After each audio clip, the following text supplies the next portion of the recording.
kuis yang hari ini ya, refreshing mengenai pemeriksaan penunjang, pemeriksaan fisik dan penunjang pada hidung dan sinus paranasal.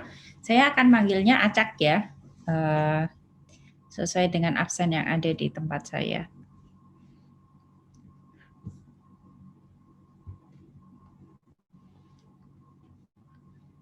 Untuk soal pertama, silahkan Noval.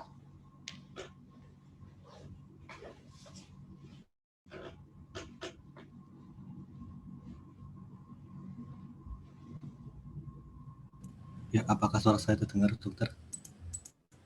Ya, dengar. Pada kasus 36, seorang laki-laki 20 tahun datang dengan keluhan hidung bengkak dan nyeri selama 2 hari.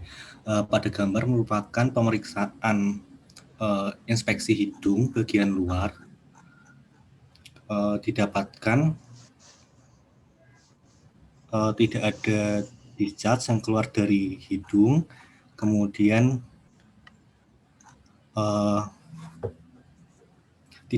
bentuk hidung normal, tidak ada deformitas, kemudian untuk warnanya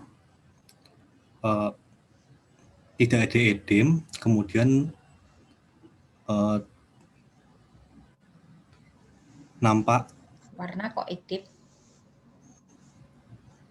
Maksudnya tidak mukosa hidung tidak edem, terdapat massa di vestibulum nasi superior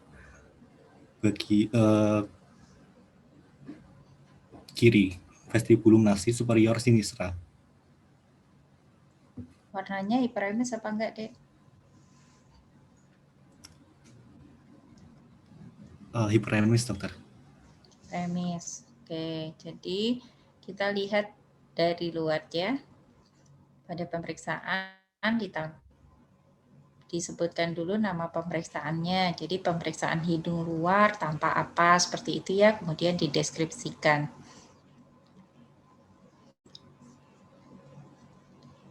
Ini adalah hasil pemeriksaan rinoskopi anterior. Silahkan dijawab untuk pertanyaan selanjutnya. Masih saya, dokter? Atau? Oh iya, belum selesai. Nanti kalau saya sudah panggil yang temanmu yang lain baru ganti. Oh gitu, baik dokter. Untuk diagnosisnya, kemungkinan vestibulit furunculosis, dokter, karena terdapat infeksi pada daerah di sekitar daerah di folikel rambut di vestibulum nasi dan di daerah sekitar folikel tersebut, dokter. Oke, harus disebutkan kanan atau kiri ya. Baik. Jadi dibiasakan kalau menjawab harus lengkap. Sekarang pertanyaan selanjutnya silahkan raise hand buat yang mau menjawab.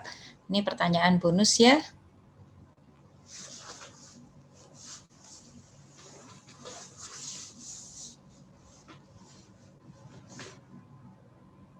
Silahkan raise hand, Dek, untuk pertanyaan selanjutnya pada soal nomor 36 ini. Apa terapi pada pasien ini?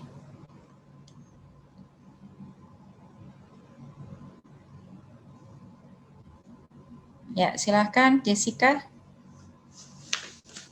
Izin menjawab, dokter, mungkin untuk terapinya jika ada rasa nyeri kita bisa memberikan analgetik, lalu ini karena termasuk inflamasi atau infeksi bisa diberikan antibiotik topikal, serta untuk udem atau pembengkakannya bisa dilakukan insisi, dokter, atau kompres. Oke, yang perlu dilakukan insisi dulu atau kamu berikan antibiotik topikal dulu? Antibiotik topikal terlebih dahulu, dokter.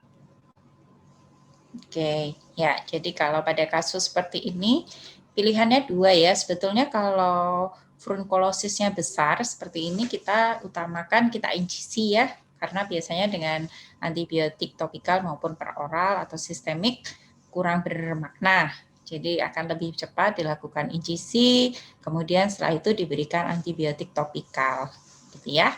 Oke, ya terima kasih Jessica. Pertanyaan selanjutnya silahkan Dela.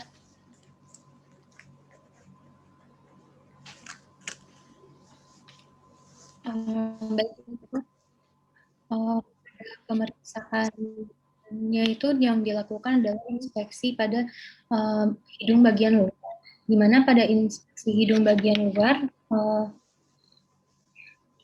tampak ada deformitas, yaitu adanya septum deviasi. Lalu kemudian untuk warna dari hidung sendiri tampak ada memar pada bagian sisi kanan dan sisi kiri hidung. Lalu kemudian tidak didapati adanya massa, tidak tampak adanya udem.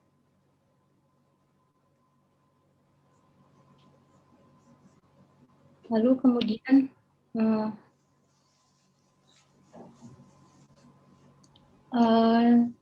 tampak tidak ada discharge, lalu septum deviasinya tampak seperti deviasi ke arah kiri dari pasien, dokter. Oke, apakah pada permukaan kulitnya warnanya apa dek pada pasien ini? Kalau misalnya pada bagian hidungnya itu ada tampak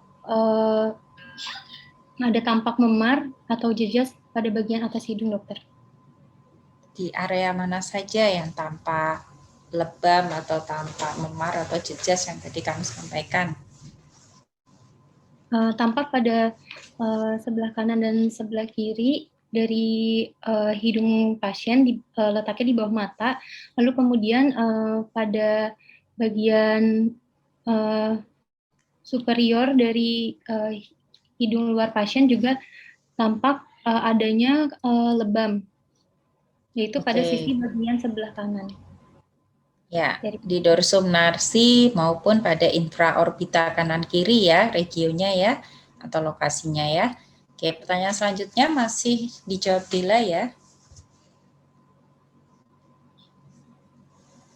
Pemeriksaan penunjangnya yang diperlukan bisa radiologi foto ronsen polos. Bisa lebih spesifik? Posisinya mungkin bisa AP, dokter, antara posterior. Oke. Kalau posisi anteroposterior kita kira-kira bisa membantu kita untuk menegakkan diagnosis enggak? Kalau diagnosis sementaramu apa untuk pasien ini? Adanya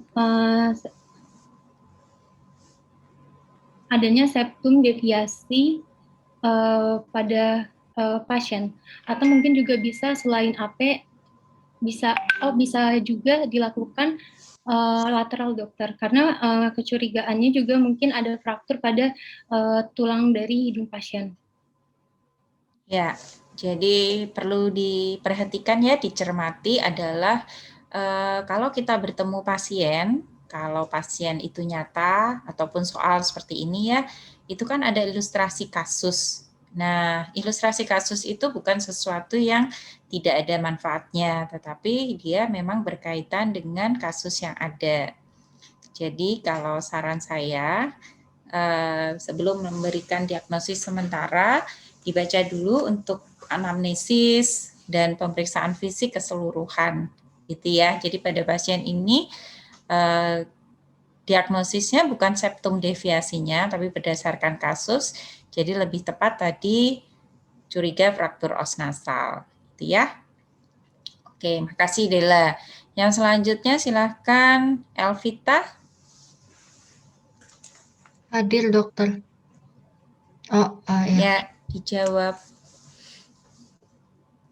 Pasien 40 tahun datang dengan keluhan pipi kanan nyeri, pemeriksaan hidung pada pasien ini adalah transluminasi dari dalam mulut untuk melihat sinus paranasal.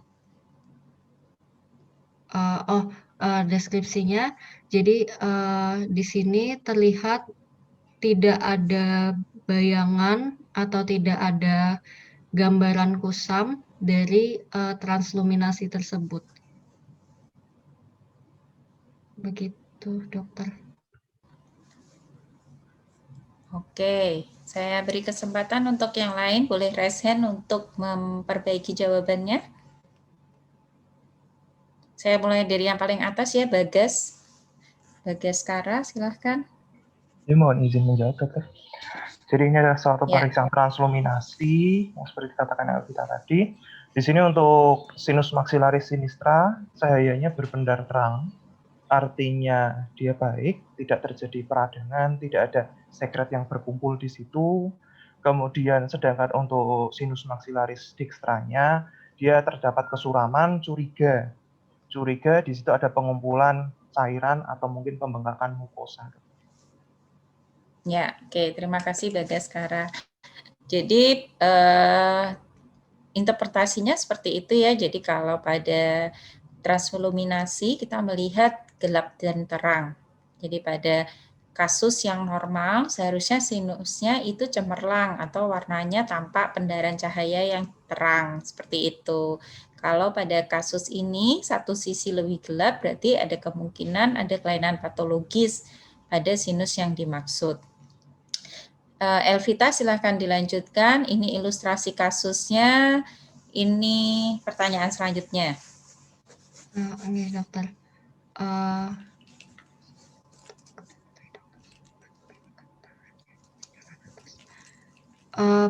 Pemeriksaan penunjang yang mungkin akan saya lakukan ronsen Waters untuk melihat sinus maksilanya, dokter. Oke, kenapa kamu pilihnya Waters bukan yang lain? Karena Waters dengan posisi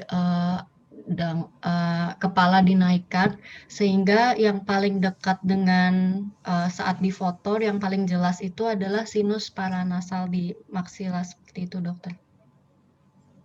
Oke, kemudian apa diagnosis sementaramu kira-kira, Elvita? Rhinosinusitis maxilla dextra. Iya, dokter. Ya, rhinosinusitis maxillaris dextra. Bisa lebih spesifik kalau pada kuliah rhinosinusitis itu kan selain dextra, sinistra, kemudian lokasi, apalagi yang harus disebutkan atau diagnosis? Mungkin karena baru 1 minggu jadi kategorinya akut. Kemudian karena ada nyeri gigi jadi mungkin odontogenik, dokter. Oke. Ya, terima kasih ya. Jadi memang sesuai tadi yang disebutkan, cuman sedikit yang tidak sesuai adalah pada pasien ini apabila dia akut, itu kita sebetulnya tidak memerlukan pemeriksaan ronsen. Ya, karena pemeriksaan ronsen tidak diindikasikan pada kasus yang akut. Oke, pada kasus ini malah kalau memang curiga odontogenik, pemeriksaan penunjang yang kita perlukan adalah foto panoramik gigi. Seperti itu.